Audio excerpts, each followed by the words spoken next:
Lady की dead body मिली जिसपे कोई निशान वगैरह नहीं था, जो कि एक ब्लाइंड मर्डर केस था, जिसकी उस समय तक ये शनाख्त भी नहीं हो पाई कि ये बॉडी है किसकी। और रोहतक पुलिस ने तुरंत जब ये सूचना मिली तो 8 टीमें बनाई, SIT वगैरह और दूसरी, ताकि इसका जल्द से जल्द ये पता लगाया जा सके कि ये एक महिला है कौन, क्योंकि एक ब्लाइंड मर्डर केस था तो पहले सबसे पहले आइडेंटिफाई करना उसको बहुत ज़रूरी था। तो तुरंत लोगों को, जो भी जान पहचान के थे या और दूसरे लोग थे, उनसे जब ये इनके परिवार वालों ने इसको शनाख्त कर लिया कि ये हिमानी नाम की लड़की है जो कि रोहतक विजयनगर में रहती है, तो उसके बाद सभी SIT टीम्स अपने अपने काम पे लगी। इसमें रोहतक पुलिस ने बहुत मेहनत और इतना व्यस्तता चुनाव के होते हुए इतना जल्दी ये केस ट्रेस आउट किया है, जो कि बहुत सराहना की बात है।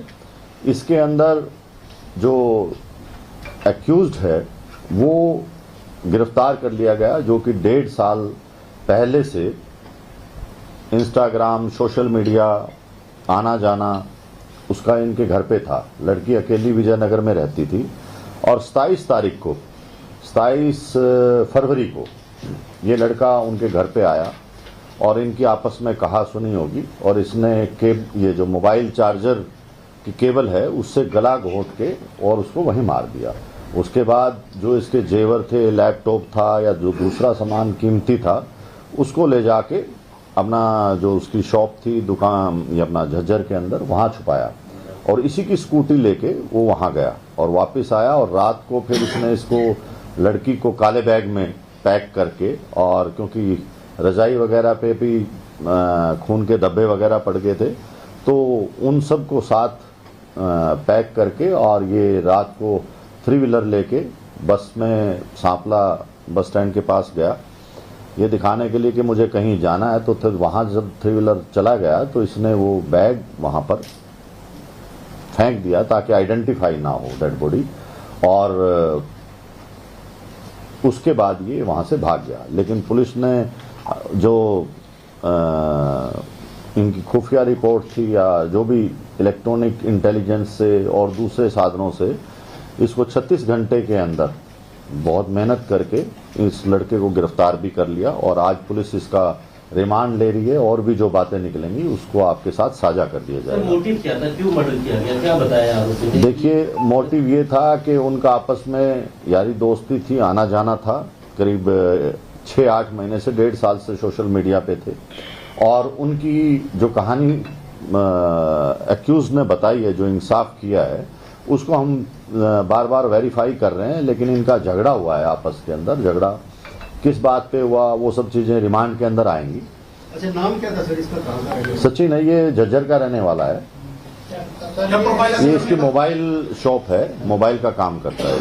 27 तारीख को जब घर पहुंचा उस दिन किस बात को लेकर झगड़ा हुआ? देखिए, इंसिडेंट क्या रहेगा? पहले ये घर पे ही रहा। शाम को 5 बजे के आसपास जब इनकी अनबन होगी, लड़ाई वगैरह हुई कोई पैसे के लेन देन पे या किसी बात पे, तो उसके बाद इसने उसका गला घोट के वो जो केबल थी मोबाइल चार्जर की, उससे मार दिया। सर, क्या लड़की इसको ब्लैकमेल कर रही थी? ब्लैकमेल करने की बात है। देखिए, अभी ये चीज़ें क्योंकि पूरी तरह से वेरीफाई नहीं करी और ना ही हम ये आप लोगों को इस तरह से डिस्क्लोज कर सकते जब तक कि कंफर्मेशन नहीं हो जाती। आज एक्यूज्ड का हम रिमांड लेंगे और उसके बाद आप लोगों को बता दिया जाएगा। शुरुआती पूछताछ में आरोपी क्या बता रहा है कि किस बात पर अनबन हुई, झगड़ा हुआ और नौबत यहाँ तक पहुँच गई कि गला दबा करके? आपने बोला कि पैसे के लेन देन का, वो क्या एलोबरेट कर? देखो, वो हम वेरीफाई कर रहे हैं कि वो लड़की पैसे मांग रही थी, ठीक है, तो वो चीजें सब वेरीफाई होती हैं। एकदम से ऐसे नहीं कहा जा सकता कि यही कारण है। लेकिन उनका झगड़ा हुआ, आपस में नोकझोंक हुई और उसके बाद उसने दबा दिया। क्या बता रहा है? वो यही बता रहा है कि मेरी उसके साथ झगड़ा हो गया, बोलचाल होगी, और बोलचाल के अंदर उसने उसका गला दबा।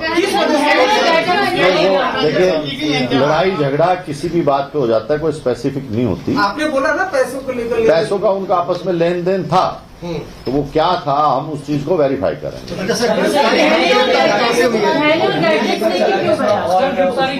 देखिए, इससे इंटेंशन पता लगता है लड़के की कि डेथ करने के बाद जो उसके जेवर थे, लैपटॉप था, वो वहां से लेके निकल गया था और उसके बाद उसने ये देखा कि भाई किस तरह से बॉडी को ठिकाने लगाया जाए ताकि किसी को पता ना लगे।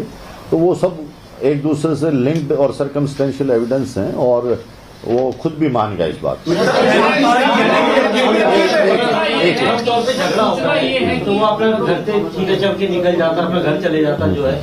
मर्डर किया और मर्डर करने के बाद पूरी प्लानिंग के साथ बॉडी को डिस्पोज ऑफ करना, एविडेंस मिटाना, सही पहले से ही प्लानिंग थी कि इसको ठिकाने ये पिट ऑफ रेंज में था या फिर या फिर पूरा प्लान? देखिए, दो चीजें हैं कि उस टाइम जो हालात हुए, कोई ऐसा पहले से प्लानिंग नहीं थी, लेकिन उस टाइम से जो हालात हुए, कोई मारने के लिए नहीं आता, वो हालात बनते हैं उस टाइम। जो उस टाइम हालात बने उसके बाद उससे बेकाबू हो गए और फिर उसने ठिकाने डाले।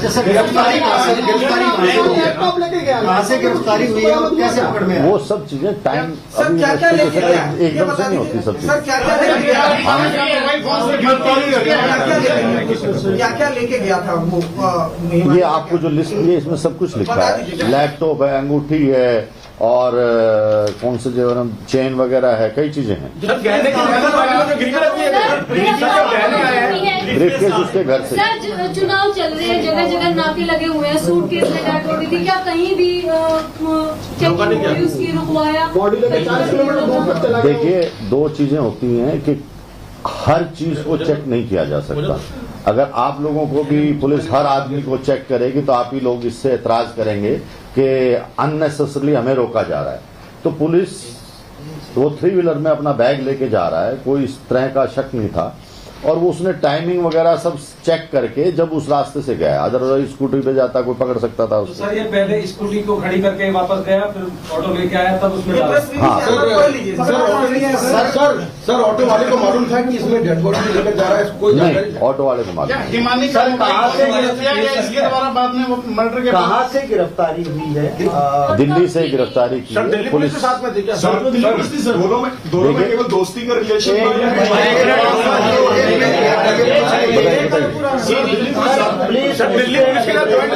कहाँ से गिरफ्तारी हुई है और दिल्ली पुलिस का क्या रोल? देखिए, जब भी पुलिस कहीं भी किसी को गिरफ्तार करती है दूसरी स्टेट में तो लोकल पुलिस को साथ लेती है।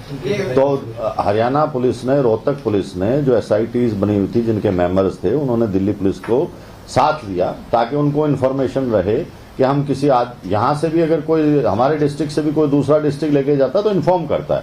ये लॉ के अंदर है तो वो जरूरी होता है। और 2 बच्चे बताए जा रहे हैं, क्या इनका रिलेशन क्या था?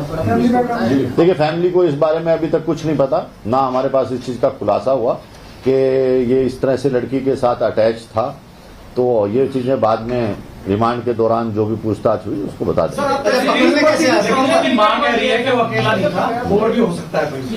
देखिए, कौन आप लोगों को पहले भी कई लोगों ने कुछ कहा और जब भी कोई, हम लोग हरियाणा पुलिस इस बारे में बहुत सेंसिटिव है। जब भी किसी महिला के साथ कोई अपराध होता है तो हम चाहते हैं कि वो तुरंत और किसी तरह की किसी की बदनामी ना हो और उसको जल्द से जल्द ट्रेस करें। इसीलिए 2 दिन तक पुलिस चुप रही कि जो हकीकत है वो आप लोगों के सामने रखी जाए। जो भी मीडिया के अंदर इससे पहले बातें हुई वो उससे इनका कोई ताल्लुक नहीं है, वो फजूली बातें थी। ये कांग्रेस से भी संबंधित है सर, जो आरोपी कुछ जानकारी से? ये कार्यकर्ता थी कांग्रेस की, आरोपी का नहीं। सर, ये मुथूट फाइनेंस वाला क्या चक्कर है? कोई ज्वेलरी को मुथूट फाइनेंस में रख दिया था? नहीं, वो देखो, एक्यूज कोई भी चीज कहीं रख सकता है, जहाँ सेफ समझे सेफ में रख सकता है, घर रख सकता है, वो उसको जो जहाँ लगा वो उसने रखा। इसके बाद का जो खुलासा है, ये प्रेस रिलीज एक बार पढ़ दीजिए। नहीं, वो आप छोड़ो, मैंने पढ़ रखे हैं।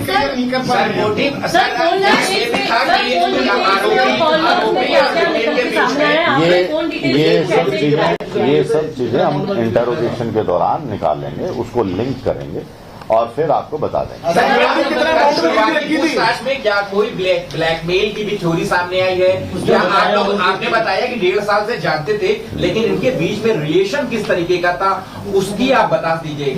देखिए, नहीं, शादी का कोई ऐसा भी किसी पार्टी का दोनों में से कोई दबाव नहीं था, क्योंकि वो तो ऑलरेडी शादीशुदा था। तो इनके अच्छे संबंध थे, दोस्त बने हुए थे, आना जाना था, रहता भी था वहाँ पे। अकेली लड़की रहती थी और ज्यादा वो होने के कारण बहसा बहसी ये। सर, जिस प्रकार से गहने चुराए, सारी चीजें चुराई, क्या हत्या का मोटिव लूटपाट भी हो सकता है? लूटपाट तो था ही। जब अगर आदमी चलो यारी दोस्ती में इस तरह की वारदात हो जाए तो दूसरा उसने स्टेप यही उठाया कि जो पैसे का फायदा है वो उठाया जाए।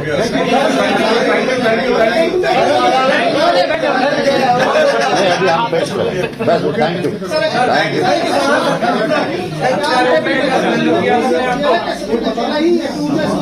अभी तक अकेला ही है। Thank you.